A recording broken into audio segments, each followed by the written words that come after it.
যারা মনে করেন যে হ্যান্ড পেইন্ট কিনবো, তার থেকে বরং একটা দামি দেখে ব্র্যান্ডের নিয়েও একটা পাঞ্জাবি নিতে পারবো এই দামে, বা অন্য দামি অন্য কোনো ব্র্যান্ডের অন্য কোনো কাজের জামা নিতে পারবেন এই দামে।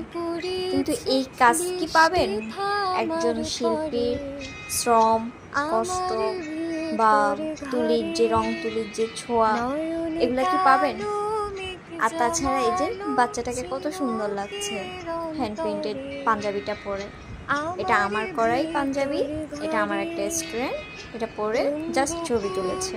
মন পড়েছে বৃষ্টি থামার পরে আমার ভিতর ঘরে, নয়ন কালো মেঘ জমালো ঝিনুকের অন্তরে, আমার ভিতর ঘরে কোমল ধানের শিশে